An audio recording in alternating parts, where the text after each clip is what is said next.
Это в третий, четвертый раз подряд мы встречаемся с Общественным фондом развития города, с Дедом Морозом, который поздравляет наших ребятишек, который вызывает у больных детей, у их родителей положительные эмоции, что в первую очередь ускоряет их выздоровление.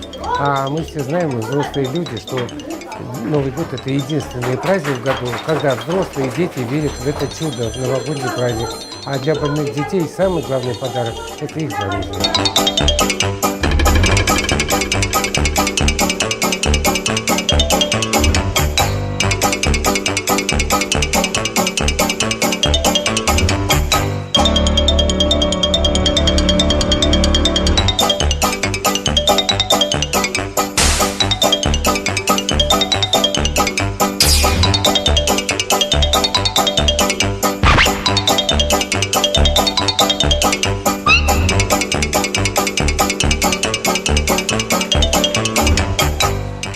Мы с ними всегда договариваемся, что они придут ко мне на праздник, что они принесут мне еще подделки свои, какие-то открытки.